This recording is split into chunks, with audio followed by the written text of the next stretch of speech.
What's going on, people of YouTube? How y'all feeling, man? We are here. We are live. What's going on, TikTok? How y'all feeling? And what's going on, Instagram? What's going on, Instagram? How y'all doing, everybody? Today we're going to talk about something that's kind of interesting for those of you that are in the mentoring group. Is going to be something a little good. Those of you that are not in the mentoring group, we're going to work on that and just see what we can do. There we go. We're here. We're live. We are doing well. I have had a wonderful weekend. I don't know about you, but I've had a pretty good weekend. And a lot of the things that have happened this weekend have really moved me into a whole nother level. And I want to teach you some things right now because it's about to go down in the city. It's really going to do some interesting things, and I want you guys to be ready when it happens. So, turn your Bible. Where do we want to start? I got the notes. Already. So, I got the notes already. Oh, shoot. I forgot something. Sorry about that. I forgot something. So, how you been? How you doing? What's going on? What's making you happy? What's making you sad? What's making you glad? Okay. So,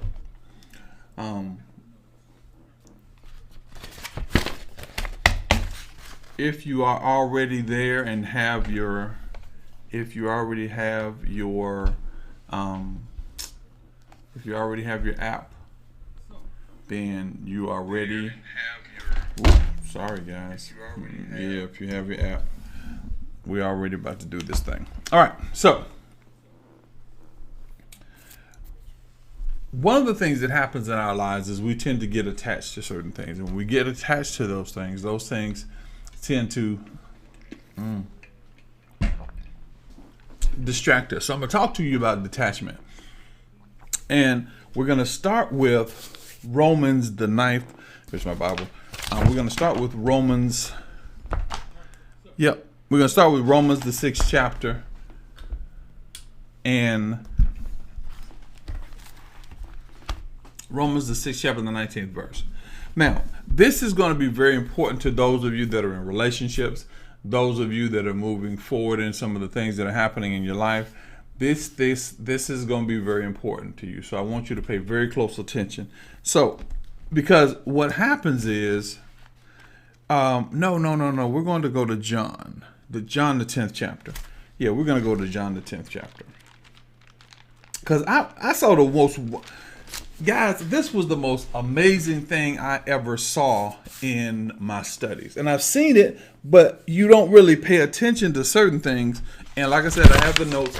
Everybody that has the app will get a copy of the notes after the teaching. So here are the notes. I have a copy of the notes. So you'll get a copy of the notes. If you have the app and you're part of the mentoring group, don't worry about it. All the notes are coming to you. They're already done. I think it's 4 pages. It's 4 pages, has all the scriptures that I talk about and everything that I'm going to talk about right now. But I saw something that was just so fascinating in the Bible. And it was just the craziest thing to me because I had never seen it before, but I saw it. Now, one of the things you have to understand in order to move forward in the things of God, you have to understand the power of release. And the power of release is probably one of the things that's going to be the most difficult thing for you to do because a lot of you and a lot of us, we attach to our things in such a way to make us feel secure.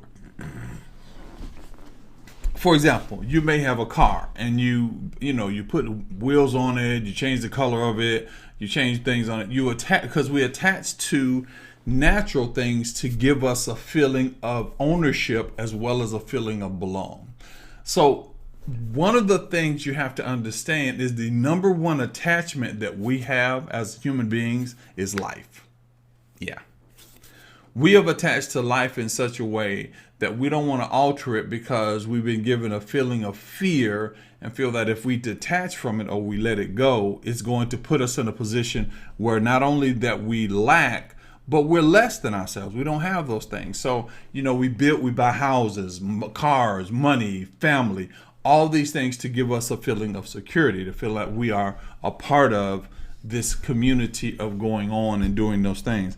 But I read something today that we know about, but we don't know about. So in one of the chapters, you find the principle where Christ is at a point where they're about to take his life. And when they're about to take his life, he says, I have the power of life over you. And I read that in Matthew, and I'm like, wow, that's kind of deep. But I go back to John, or I go on to John, and John gives a deeper revelation of that passage. So if you're in John, the 10th chapter, then you will see what I'm talking about. And what I'm going to do is take this thing to a whole nother level, because it was amazing. I was like really amazed. I was really amazed by this. And so once I saw it, I started going, okay, well, let me look at what he was actually saying. And he was actually saying exactly what I thought he was saying. He was saying actually what was going on. So if John, the 10th chapter, and in the 17th verse, and it says this, follow me. Matter of fact, let me give you guys, I'm going to let you guys take a look at that. I'm going to let you guys, take a look at it with me. Yeah, let me see if I got it here. Yeah, because I want you to see this, because, man, it was just like crazy. It was the stupidest thing. I'm like, what's up with that? What in the world? Okay, so now let me input this over here on my computer, and I'm gonna show this to you. I'm gonna just show this to you. Yeah, I'm gonna show this to you. Is it? I gotta make sure I always get them backwards. I gotta make sure it's right. Wrong. It was wrong. Now, and then we're gonna teach. Because this is gonna be it's not gonna be a long teaching, but it's gonna be a lot of teaching. It's not gonna be long, but it's gonna be a lot. Okay, so 2, and boom. So there we go, and let's grow it up a little bit and increase it just a little bit so you guys can really get a good look at it. And then pull this down. Okay, good. Now, everybody kind of look at the screen. Look at your screen, and at the top of your screen, you see John 18th chapter. It says, "No man take it from me," talking about his life. As a matter of fact, let's go down to 17. Let's look at 17 right here. You see, I highlighted in yellow. It says, "Therefore doth my Father love me, because I laid down my life that I might take it up again." He said, "My Father loves me. Therefore doth my Father love me, because I lay down my life and take it up again." And then verse 18 says, "No man take my life from me." Now, I'm floored by this. I'm shocked by this. I'm going, what is he saying? And so I read again. He said, "Therefore does my Father love me, because I laid down my life that I might take it up again." So I'm teaching about detachment. And when I teach about, I went through 4 pages of studies and extra scriptures and over there. And so when I saw this, it blew my mind. So I'm gonna read what I wrote. It said, one of the things that you realize in the power that you have in your life is the ability to detach from things that weaken you. Anytime you detach or you attach to the flesh, you make yourself vulnerable to the spirit, and the things will bring you down. Anytime you attach to the spirit, you strengthen yourself, and you go from there. Now, the passage says that because I lay my life down, God loves me. And this is what it says. It says, because I detach from life. Now, if we know we go into Corinthians, and Corinthians says that death was thy sting, and the sting of death is sin. So he's saying that I have to detach from things. It shows me that the power of who God is our ability to trust him. I wrote down here God's love language. Yeah, I wrote down here God's love language is sacrificial movement toward God. God is so God is so trying to get you to detach and let him take you to the best part he is.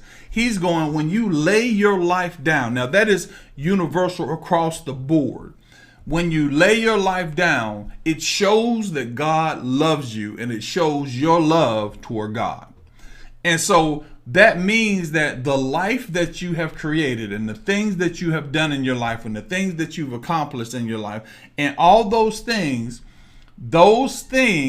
represent your ability to love God. Now, where is that spiritually?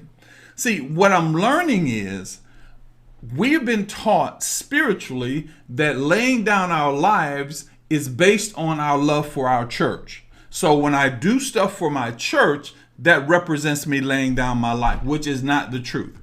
And so what happens to us is we find ourselves going into a direction where we are trying to be what God has called us to be, but we can't be what God has called us to be because we haven't laid down our lives. Can I get deeper? I'm glad you said yes. The deeper part is we have attached ourselves mentally to things that give us value and to things that make us feel as if we're accomplishing something. So I feel like I have to tell my husband how I feel. I feel like I have to tell my wife how I feel. I feel like I have to have a husband. I have to have a boyfriend. I've got to have children. I've got to make sure those children like me. I attach to these lives. And when I attach to these lives, I tell God that this life is more important than your love for me. Church has taught you that. Religion has taught you that. Christianity has taught you that.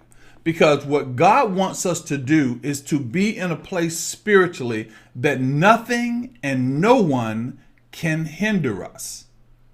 Now, so that first part of that passage says, therefore doth my Father love me, because I laid down my life that I might take it up again. Now, here's what the cool part is.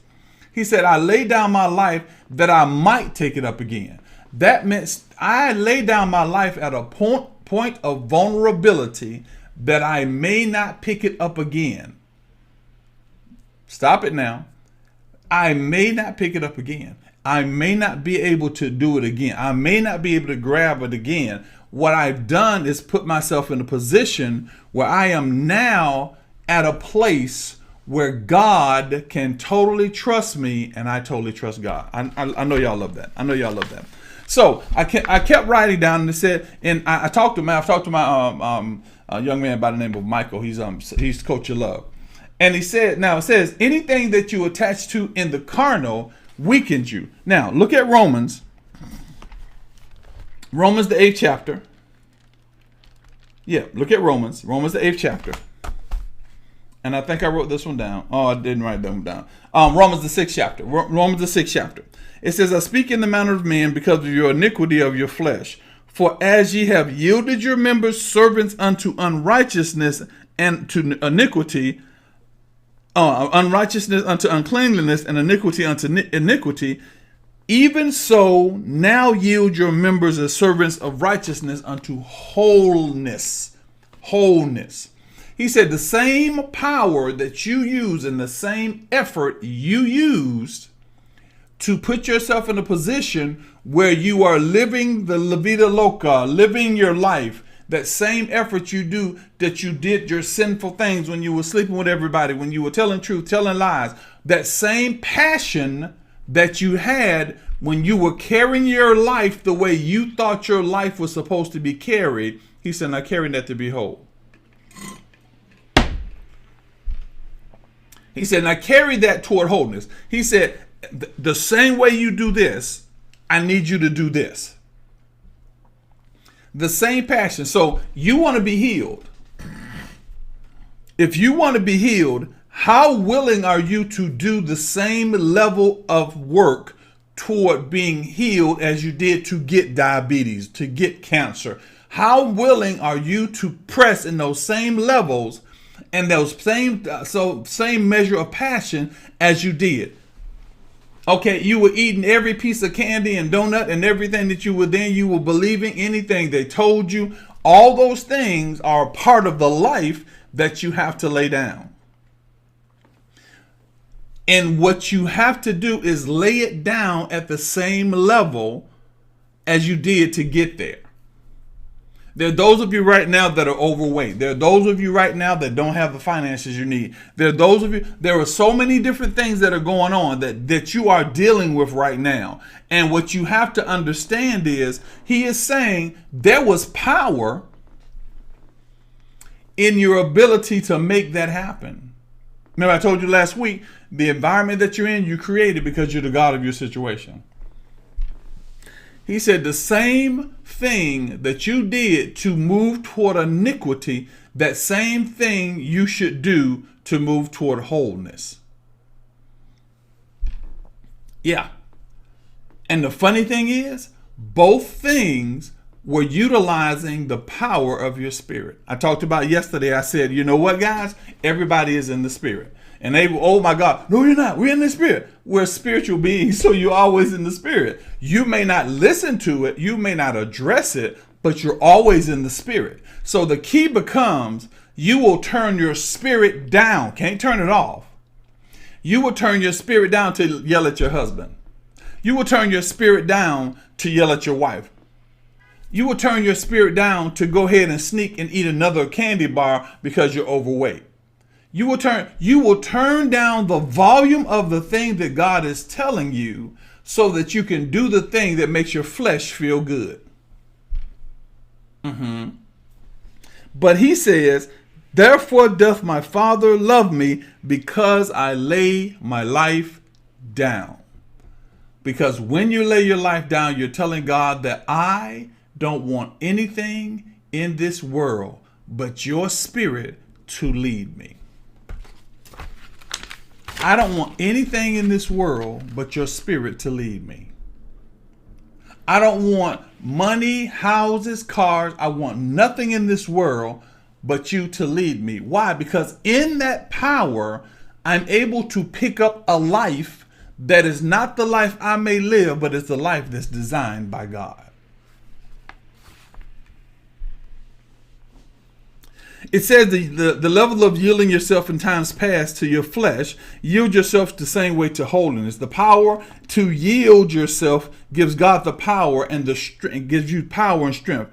Now, let's go on a little further. John 17 says, therefore the Father loves me. Let's look at verse 18. Lays my life, then the power to lay it down. Let's go on. Power 18 says, no man taketh it from me. So that means the power to lay your life down, nobody can take it from you. Nobody. No man. Why? I'm glad you asked. The reason he can't take it from you is because, number one, it didn't give it to you. Therefore does the Father love us, because we lay down our life, comma. God loves you and trusts you. God's love is based on a trust factor. God loves you and trusts you. God's love language is sacrificial movement and trust. You want to get to heaven? You want to see God move in your life? Number one, come to the spiritual retreat. Y'all like that little plug? Come to the spiritual retreat April 8th through the 10th. If you want to see God's movement and you want to see God operate, you have to move in the spirit. Number one, you have to move in the spirit. And it says that he laid down his life that he might pick it up again. So you have to move in the spirit. You have to operate in sacrificial love. Not sacrifice only, sacrificial love. Now, I did not understand this because I was a God said, God do it kind of person. No emotion behind it, no nothing behind it. But I understood that the mentality of God is based on love. The key to that is most of us understand love from a contingency state. I used to hear this preacher say, he said, we love because of, God loves in spite of. We love because of, God loves in spite of. And so I didn't understand in spite of, because in spite of only went to such a certain level in my mind. So I love somebody. Yeah, okay, in spite of this, but if you were any kind of person that did any kind of crime or some kind of criminal, I in turn had to turn down, well, I don't know if you do this, I don't know. If you do this, I don't know. If you do this, I don't know. But God's going, in spite of. Well, he stole my money. In spite of. Well, his love was sacrificial. And it says sacrificial movement and trusting God is his love language. So what are you sacrificing? He said sacrifice your life. And then if he said sacrifice your life, he's saying that the power that you desire from God is at the moment of sacrifice. Because what you have to realize, I need y'all to hear me now. What you have to realize is God will never let you fall. We're going to go to the principle, the perpetual principle. We're going to go to the perpetual principle. We're going to go to Joshua, and I'm going to show you the perpetual principle. All right? Because I teach you perpetual principles, and you have to learn circumstantial principle. I mean, perpetual law and circumstantial law. So this is a perpetual law. He says it over and over again in the book. Over and over again, he says this. And the reason he says this is because it's so hard to believe, because our struggle has always defined us. So because our struggle has defined us, it becomes hard. Push past the pain and watch God move. But you have to detach. Some of you have to detach from your children because they're not children anymore. Ladies, let me explain this to you. There are 3 levels of raising a child. There's the child level where you are now becoming the nurturer. Then there's the teenage level where you become the parent. The adult level, you become a parental advisor, and the next level is a family friend. So you go from this to this to this to this. So when you understand that, you understand that at this level you're nurturing. At the age between 5 and 12, you are parenting. 5 and 18, you're parenting. Between 18 and maybe 25, you're a parental guidance. You're a parental advisor. Between 25 and up, you become a friend, or you become a family friend. Now, what is a family friend? A family friend is not what you look at the family. A family friend says creating opportunities that the family is taking care of. So you become a friend of the family. A friend of the family. So that means each point you have to detach from the point before. You're not nurturing after 6 years old. After 5 years old, you're not nurturing. After 5 years old, you're parenting. After 18, you're not parenting, you're now advising. After 25, you're not advising or parenting, you're just friending. Yeah, that's kind of deep in it. So, we go to Joshua. Hold on to Joshua, let's go there. So, God's love language is sacrificial love and movement. If you want God to hear you and respond, you must know how to speak God's ultimate speak. If you want God to respond, you must know how to speak. God's ultimate desire for you is to trust his plan for you. This is why the passage says, therefore my Father loves me, because I lay down my life. This is a sacrificial operation of the Spirit. Most of us are doing it unconsciously. Check this out. Most of you are being blessed and you don't even know it. Every time you're blessed, according to Galatians 6 and 7, Galatians 6 and 7, God is not mocked. Whatsoever man soweth, that shall he reap. Now, here's the thing that you need to understand. According to you being a part of the heavenly host and the spiritual placement of God, you can hold God accountable for what you have sacrificed and say, now God, you take care of me.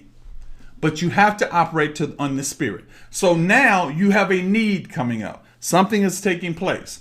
And within that's taking place, you can hold God accountable for the times that you've sacrificed, the time that you have forgiven, the time that you told people God loves them, the time that you gave, the time that you prayed, the time that you worship God, the time that you praise God.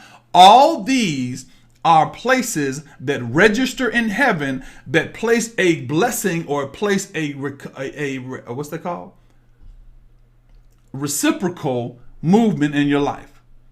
So now your life can move. So what do you want from God? Well, I want a husband. So have you sacrificed your life and said, I lay down my life before God. I don't choose. I don't try to choose. I don't think about it. I stay in the presence of God. I create this atmosphere and let him speak at the place that he wants me to speak.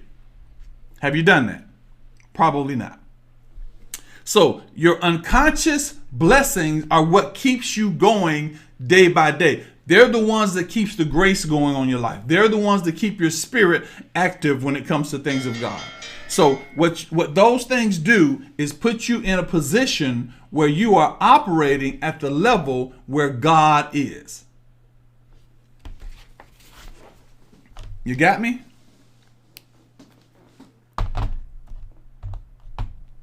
You're operating at the level where God is. Okay? Now, unconsciously, you're doing it. So if you're doing it unconsciously and he's maintaining your life, imagine what would happen if you start consciously doing it. Consciously doing what God needs you to do so you can be blessed. Okay? Most of you are doing it unconsciously. When you pray, when you worship, when you forgive, any of these areas which put you in the position where you're now operating in God's love and trust of God. Now, it says, love me because I laid down my life. Matthew says, but I say unto you that every idle word you shall speak, you shall give an account for in the day of judgment. I'll discuss the day of judgment a little bit later because it's not what you think it is. It's not when you go stand before God. There are 3 days of judgment. There's the judgment of the moment where you are reaping what you're sowing. So that moment your language is held and you're reaping what you're sowing. Then there's the moments when you are dealing with a situation that came down a long way, where you're speaking over your life, and while you're speaking over your life, judgment takes place because what you said over your life starts to come to pass. But that's we'll get to that a little later. So if you're dealing with anything, sow your life and yourself. If you need healing, finances, situations in your family, relationships, sow your life. I'm going to have to change that with the word sow, S-O life. Sow your life. This is not saying your spiritual life. Sow the life that you consider important to allow God to give you the life he created. Change your narrative and your path. Your path is according to the course of this world. Look at Ephesians, the 2nd chapter. Sow your life. So, Paul talked about it in Philippians, and I think I put that in one of the notes. Paul talked about it in Philippians. Philippians says this, and I'll write this down so I can make sure I add that to the notes. Philippians says this. Philippians says, those things I consider gain, I consider loss for Christ. So for Christ, I consider those things. That's Philippians 2 and Philippians 3 and 7. 3:7. Always right, guys. Always take notes. So that means that your value system is what you're giving God. There's only one battle. What's the battle? Somebody type. There's only one battle in this world. Somebody type the battle. And so now what you have to realize that you had conversations of narratives that are wrong in times past. So what are you looking for? Well, I need my business to work. I want my company to take off. I want a relationship. Lay that down and go, God, what do you want me to do? How do you want me to do this? Why? Because you're in the spirit, and all he wants you to do is say, I need you. That is a word. That is a word in your spirit that tells your mind to open themselves up to the spiritual movement. Most of us don't understand our power, so we can't lay down our lives. We only lay down our lives when we understand we have the power to pick it up again. We got that? Good. Now, sow yourself is understanding the belief that you're going to be able to pick it up your life again. Now, I want you to let's go a little deeper. Verse 8 says, no one can take it from me. Verse 18, rather. Did I say verse 8? Yeah, 18. Verse 18, no one can take it from me. Now, there are two parts of that. There is once your life is laid down, no one can take your ability to lay your life down. Number two, no one can take your life unless you allow them to. No one can take your life unless you allow them to. It's deep, very deep. I'm probably not going to get through all my notes. So that means that your sickness can't take your life unless you allow you to. Your disease can't take your life unless you allow it to. There are people that can't take your life. See, you can't walk in fear because your life is not yours. The physical life, this does not belong to you. It belongs to your circumstances. Your spiritual life belongs to you. Now, let me explain that. The life that you live is the life that adapts to the situation that you're in. So if you live in the hood, you may not go out at 9 o'clock. If you live in some neighborhood, you don't do that. You live in the high neighborhood, it may close at 9 o'clock.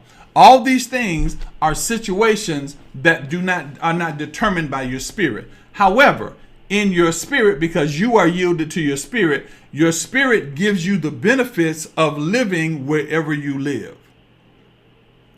So in your spirit, it may say, go down to the grocery store now. You go to grocery stores closed, but if you listen and go, they will be just open and, hey, yeah, we decided to open today until 11 o'clock. Why? Because that's the life that's yours. Your life is the controlled life as the person that is the God over your situation. So the life that you now live is the life that you live to adapt to your environment. That's why you use words like common sense. That's why you regurgitate what someone told you. Hey, don't go down there because them people down there will hurt you. But you have to realize, as the God of your circumstance and the God of your situation, you only move as God tells you. So when he says you lay down your life, and no one can take that power from you. Nobody can take your life from you. Nobody can do that.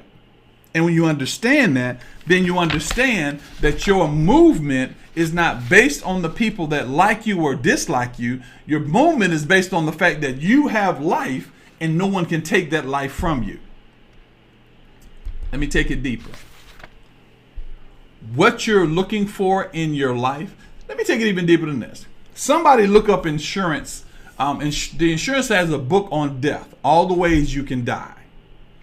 And what the insurance companies have concluded. Now, you have to hear me in perspective because I got you. I don't have a time to explain it 100%, but I can tap on it. There is nothing on this planet that can kill you. There is nothing on this planet that can kill you as a human being. So my wife is in here while I'm taking my notes. I said, did you know that I found out that there's nothing in this world that can kill you? Good job, Coach, my love. Flesh and spirit. He wrote it. Flesh and spirit. Flesh and spirit. I got a prize for you. Flesh and spirit are the only two battles that you have. You're fighting between flesh and spirit. There are no other battles, no other thing. But there is nothing on this planet that can kill you. Did you know that? So I said to my wife, I said, did you know that? So I'm looking at this study because it's an insurance study. And she said, what about a bullet? I said, a bullet doesn't kill you. You bleed out. You die. She said, what about if somebody smothers you? I said, you don't. The pillow doesn't kill you. It stops the natural force of your breathing and you die. So nothing literally can kill you. What it does, it shuts down the natural system of your life, and then you slowly give up the ghost. You slowly let go of life. That was deep when I got that, because it lined up. So now check this out. When I heard that, I was like, what? What is that? Nothing on this planet can kill a human. Then I realized that John the 10th chapter and the 28th verse says, no man is able to pluck you out of the Father's hands. Guys, this is so deep for us that if we really caught it, there is a level of success that your life will begin to operate in. Because everybody that's listening to me is listening to me from here and kind of looking up to God, hoping he'll do something. But you have to realize all the things that God is telling you is that you can master the world that you live in and have everything you desire. Everything you desire. But he's creating a different system by which to get it. See, we go from lust and acquisition. And so we become the forefront so we can get the things that we want. But he's saying, go down and I'll put you up at a higher level than you were when you went down. Let go and let me, because when I place you, I'll place you at a higher place than you were in before you could. I know what you desire and I know how to get you the desire. But you need to be in a position where I am first and you can hear what I'm telling you, because nobody can pluck you out of my hands. Whatsoever you sow, you shall reap. I will give you the power to get wealth. I will give you the power for healing. But you have to be at a point where your flesh stops making all the decisions. Everybody that can, type this. My flesh will make no more decisions. My flesh will make no more decisions. Why? Because your flesh leads you to death. Your spirit leads you to life. Nothing can pluck you out of the hands of God. So you got the cheat code. That means you can lay your life down knowing that you were going to get your life back again. You can sacrifice your life knowing that you're going to get your life back again.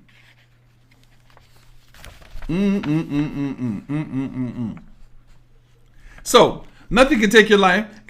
All it does is simply stop the functions of your life that God gave you. This human being, though, is frailty with power. So that means that they can do things to the flesh that make the flesh give up, but they can never take the spirit. They call it the human force, or they call it the spirit. So now Joshua said, therefore, if any man is there shall be no man able to stand before thee all the days of thy life. That's what I was reading in Joshua. As I was with Moses, so will I be with thee. I will not fail thee, nor will I forsake thee. Perpetual. That means as long as there's breath in your lungs, as long as you are spiritual, you will not fall. You will not fail. Your mind is going to make you be afraid because you think you're going to fail. But once you let go, this is an empty cup now. Once you let go, now you induce the spiritual atmosphere once you let go. Once you let go of money, create an atmosphere. Once you let go of trying to be sick, create an atmosphere. Why? Because once you let go, the atmosphere then gives God the right to address the situation. It gives God the right to address the situation. Once you let go, you give God the right to address the situation. You follow me? What are you looking for from God? You gave him the right to address the situation. He said, I will not fail thee nor forsake thee. I will never leave you. Now, this Joshua is speaking from a point where there is no indwelling of God's spirit. So he's speaking from a point where he has to go through rituals in order to please God. He's speaking from a whole different point. And because he's speaking from that point, he's learned how to detach.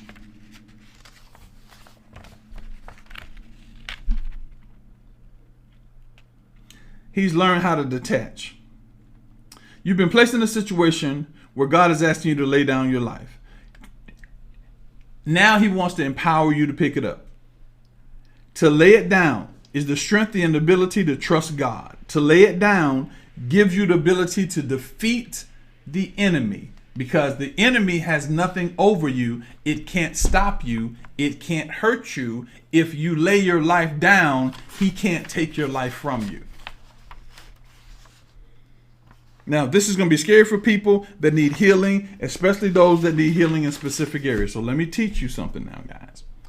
So laying down your life for some of you will mean I'm going to trust God when it comes to everything pertaining to my sickness.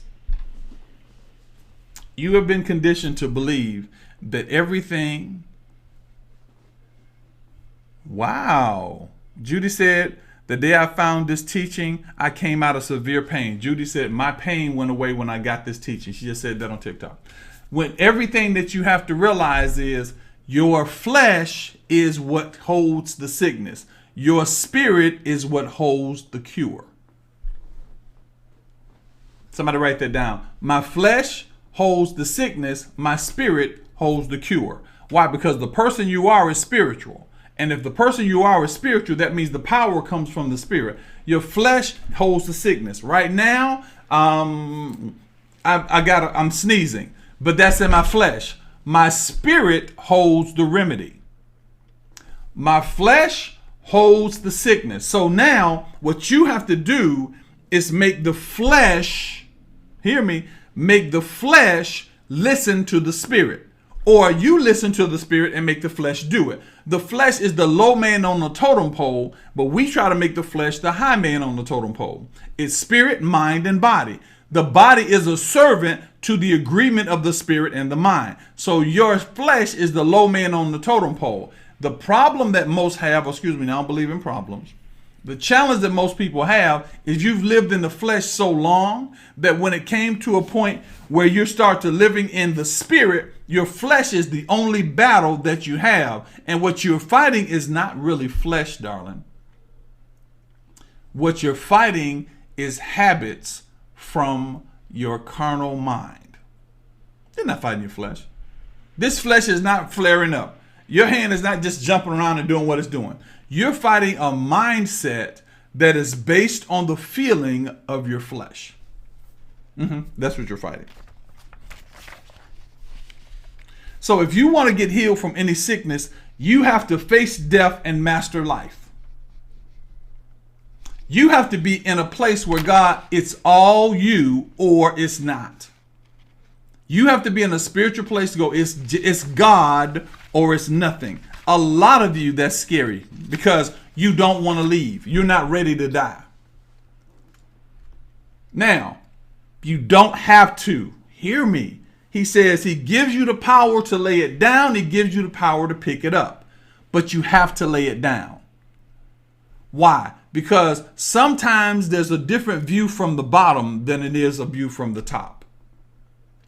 Sometimes what I think is the top, God can take me higher and realize that I was at the bottom, believing that I was at the top.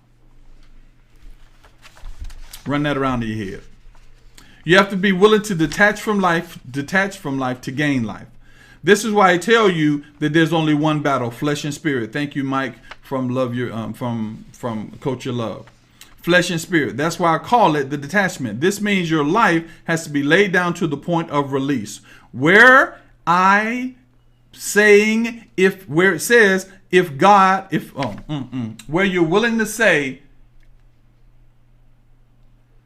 if you take it, God, then it's gone. Where you're willing to say, if you take it, God, it's gone. Where you're willing to say, if you take it, God, it's gone. That's the thing. I teach this one part of it. What I'm looking for, what I sow into, I don't hold accountable my destination. I hold accountable my origination. When I do a blessing, I was up, believe it or not, no one knows, guys don't know this. I was up from 2 o'clock in the morning until I went and took a 2-hour nap and came back and taught. I don't hold you guys accountable for that. I'm not going, that's why I wouldn't have never told you if I wasn't making this reference. So what I now do, I hold God accountable to take care of me when it comes to sleep and rest and water and all those kind of things. Everything is my belief to take care of God. Everything. My life is in his hands. When you get to that point, you lack nothing. He'll never fail you. You lack nothing. I need you to understand that. How we doing? We're doing good. I might not be able to finish it. So those of you that get, you can go over the notes. All right. So I'm a God of my situation. That means I command and have the rights of everything in my life. I'm not going to die. I say that. I will not have cancer. I will not have diabetes. I command. I have command rights over my life. Those command rights are based on the strength that's given to me by the Spirit. I have the command rights over my life. Sickness is in the flesh. The cure is in the spirit. Poverty, flesh, cure, spirit. Pain, flesh, cure, spirit. When you understand that you carry around the answer to everything that you desire and you need in your spirit, you will begin to create atmospheres every day. Not atmospheres of complaints, atmospheres of belief every day. So that means sow your life. That means detach yourself from the things that, listen. Some of you need to detach yourself from family members. Listen, let me explain respect. Back to this thing. If you have parents, the Bible says, honor thy father and mother that thy days may be long. Y'all hear me now.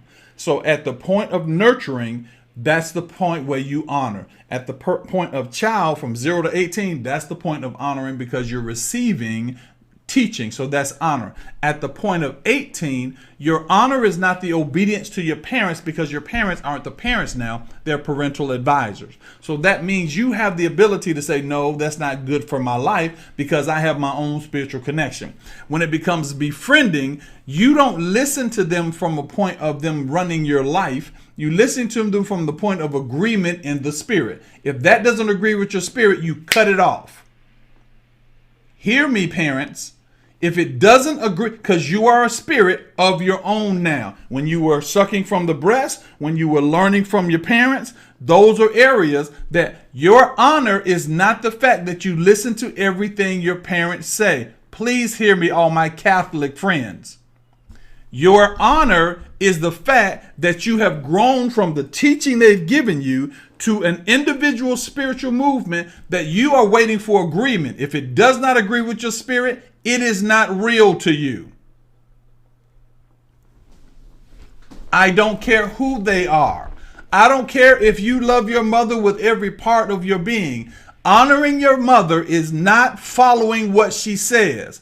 At the point of 18, everything she said about you is now submitted to your spirit. Lay it down, detach from it.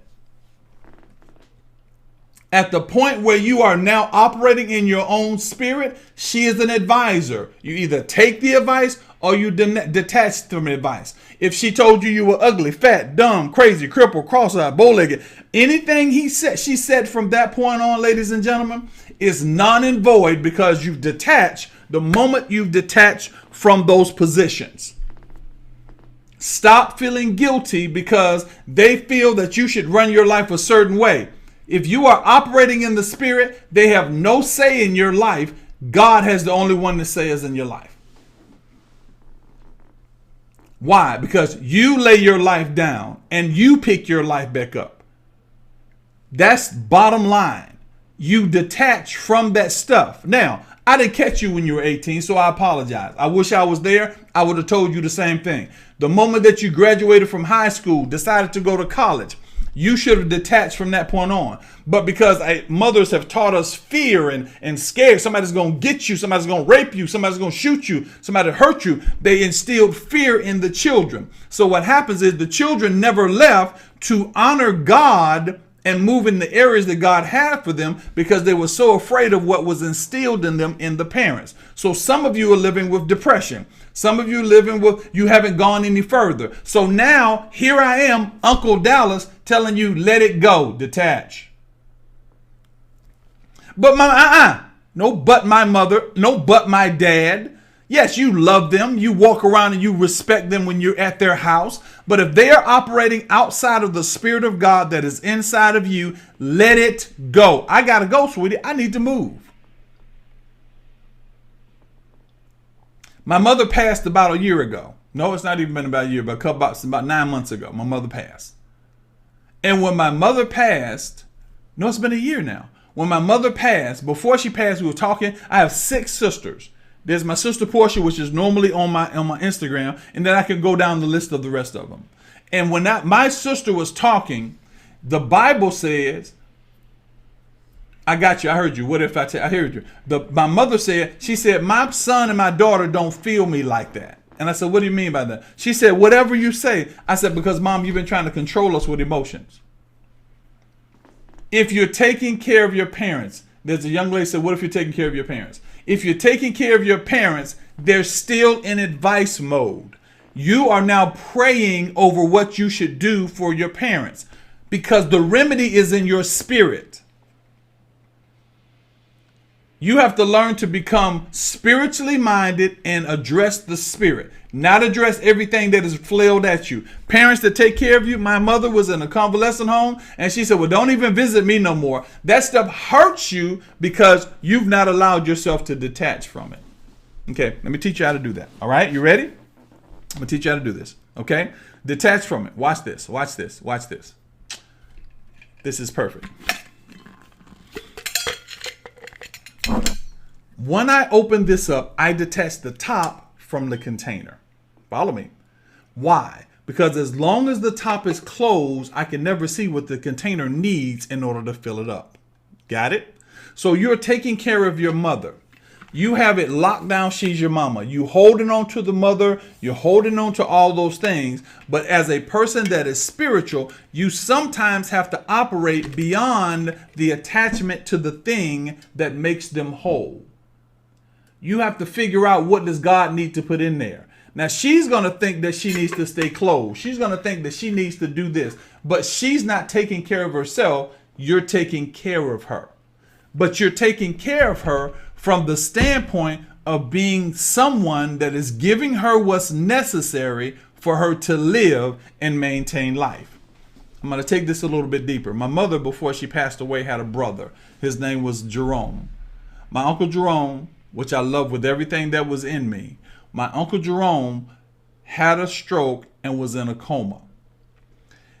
He was not conscious, brain conscious. He was brain dead. I'm sorry. So he was brain dead. My mother would go and visit him every day. And when she visited him every day, she came over to my house one day and said, son, she said, William, I don't know what I should do about my brother. And I said, let him go. And she said, no. I said, let him go. The doctor said he was having 3 heart attacks a day, which meant, I think it was a day. He was having 3 heart attacks. Heck, if he was having 1, he said, imagine someone hitting you in the chest with a sledgehammer twice a day, just coming in your room and hitting you. She said, he may not be at the point, but he feels this. And my mother said, well, I don't care. I want my brother here with me. And I literally had to pray, God, let my uncle go. And when she left me, I said, I'm praying for my Uncle Jerome to go. He's leaving here. Her ability to hold him here, and some of you have witnessed this, was so strong that he wouldn't leave because of his sister. And I told God to let him go. The next day he was gone. My mother was mad at me for days. Why? Because she never looked and seen what was inside of it. She was so in love with the wholeness of it. This is my brother. This is my sister. This is my uncle. This is how you guys look at stuff. They're a thing. And because they're a thing, you live the thing and you let the thing be the thing. But sometimes you have to separate it. You have to say, you are my mother, but my job is to make sure I hear the spirit so that I can take care of you. Because in and of myself, I can do nothing. I'm going to teach that tomorrow, Wednesday. You follow me? I hope that helps, sweetie. I hope that helped a little bit. I hope that helped a little bit. Okay. Behold, I give you the power to tread on serpents and scorpions and over all the powers of the enemy, and nothing shall by any means hurt you. So what was he talking about there? In that principle of Luke, the Luke principle, what was he talking about? He said, nothing that shall any means hurt you. But right now, if I pinch myself, it hurts. Because he knew that the cure was in the spirit. He knew the cure was in the spirit. So what you had to do is lay down the symptoms so that you can get the cure. That was good. Somebody should have wrote that down. Lay down the symptoms so you can operate in the cure. Too many times you glorify the symptoms. Detach from the symptoms. Lay them down. I take off pain in my back. I take off pain in my knees. I take off my sciatica. I take all those things off and I live in the spirit of remedy. Now, Those of you that have gifts and callings, I'm going to really get into those things in the spiritual retreat, because some of you are supernaturally empowered to go even further than that. But nobody's taught you about the gifts of the Spirit. Because you're in the Spirit, there are gifts in there. That's why when I talk to my wife, I can know that my wife is coming in here. I can know what's going on in my house. I can know why, because there are gifts in the Spirit. I had to detach from my logic and my reasoning in the natural so that my spiritual gifts will go a little further. So if you are interested in that, make sure you register, pay your deposit, make sure you secure your position, because there are not a lot of rooms. Secure your position in the spiritual retreat, and I'll get into that a little bit later. Okay. So now, let's go down a little further. Now, sowing yourself, check this out. I sow my life. The cross was a sowing of the life. But what the cross represented was sowing of a life that was going to be picked up again. It wasn't going to be picked up here. It was going to be picked up in heaven. So when you saw the cross, Christ represented a sowing. He sowed himself. Now, when you sow yourself, Galatians 6 and 7, I wrote that down. Whatsoever man soweth, that shall he reap. God is not mocked. So when you sow yourself, you cannot sow yourself in these 4 areas. Number 1, can't sow yourself with fear. You got to do it without fear. Second of all, you can't sow yourself in doubt. You got to do it without doubt. Third of all, you can't sow yourself lacking and concerned yourself with what you're going to lose. Number 4, you can't sow yourself and trying to understand it. When you sow, you sow. Don't try to kind of understand it. Don't try to figure it out. When you sow, you sow.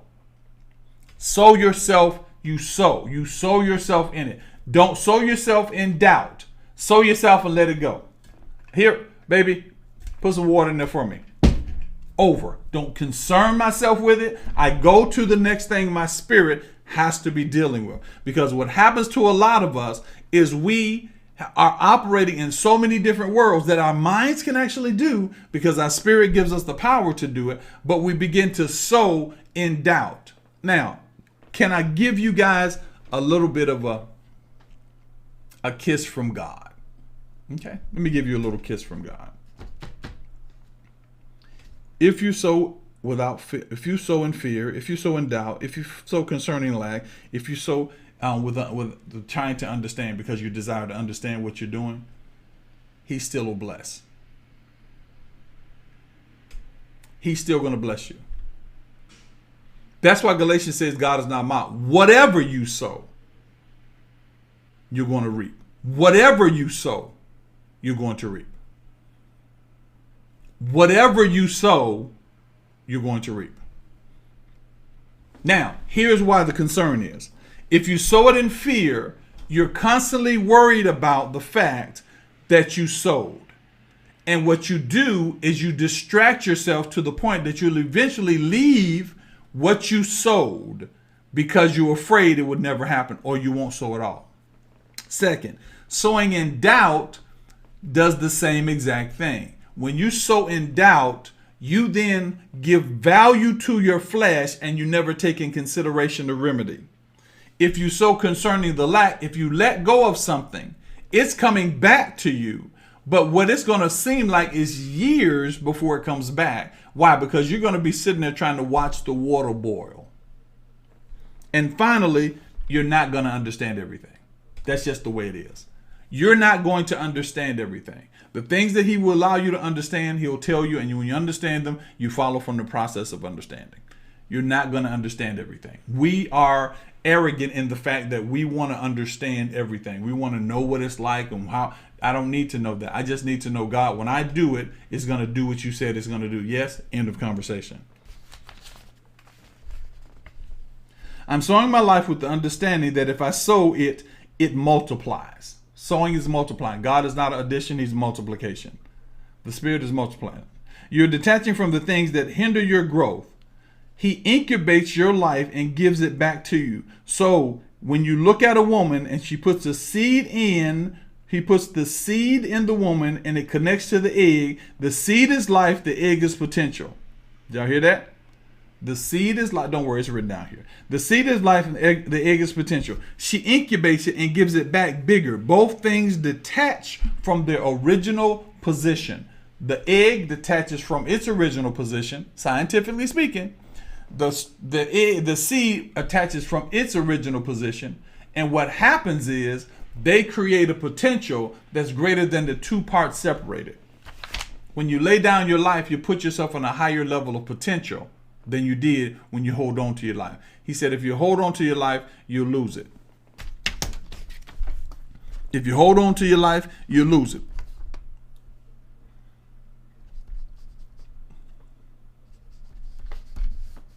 If you hold on to your life, you'll lose it. All these notes are going to do. If you are already part of a mentoring group, you will get all these notes. They're all coming to you. They're all coming to you. Okay. When you sow your life, you put yourself in a position where you can be better and pick the life back up again, but you must detach, knowing that you have the power to let it go. Every time you give, it's gone. Detach. You never see it again. You're okay. Every time you forgive, detach. Every time you let go, detach. When you pray to God, let what you pray go. Revelation. Always place expectations of the original state instead of destination. I just said that. One of the greatest challenges in Christians is we hold on for fleshly accountability. We hold on for fleshly accountability. I gave you some money. Now you owe me some money. I was your friend when I needed you. Now I need you to be my friend. We do an eye for an eye. We don't do detach. We do an eye for an eye. Detach. Let it go. The greatest form of praise to God is expectation. Check this out. No man taketh your life, but he lay it down. And no man taketh my life, but I lay it down. I have the power to lay it down, and I have the power to pick it up. Let's look a little deeper. Look at the word power. The word power is exousias. I said it wrong. It means that you have the jurisdiction over your life to do everything that you want to get done. It's 11 o'clock, guys. I got to stop. It's 11 o'clock. I got to stop. I don't know what happened. I think I just... Oh, my TikTok just went off. I'm sorry, TikTok people. I apologize. Let's go back to TikTok. Instagram. Instagram went off. I'm sorry. It just went off. I don't know what happened. Yeah, IG cut off. Somebody just sent me a thing. So yeah, IG cut off. I'm done anyway. I can't go. I'm not going any further. So that will. Yeah, come on. So let's go back live with Instagram. Okay, I don't know what just happened, guys, so I'm not gonna go through that. So I'm done with that. So that's the power of detachment. That's about it in an hour. I could go deeper and go longer. If you're part of the mentoring group, you get all that information on your. It'll be in your app later on today, probably in about 5 or 10 minutes. It'll be in your app, and from that point on, you can go through the notes and go through the videos. So my Instagram cut off, my Facebook cut off is just YouTube. Listen, if you are part of the Instagram, if you're part of the YouTube group, make sure that you like, share.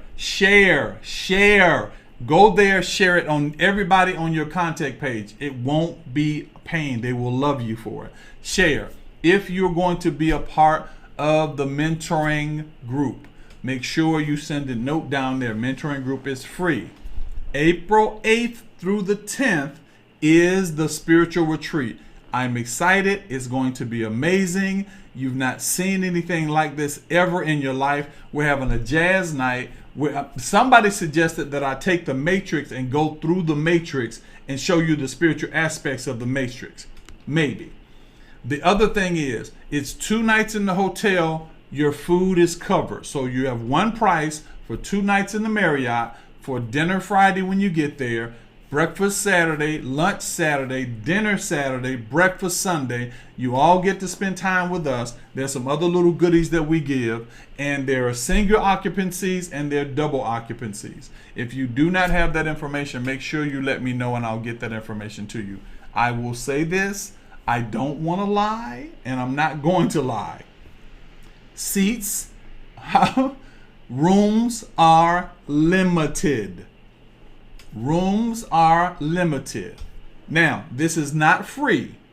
It's as low as we can possibly get to get all of that stuff stuffed into one package.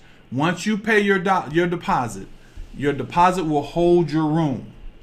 Once you pay your deposit. Now, you can pay it all the way up until April, but you got to make sure you get your room held, and that's $250 for you. If you want to come, it's $250. All right? I love you guys. I'll talk to you a little bit later. This is my YouTube people. You have any questions, make sure you go down to the comments, and that'll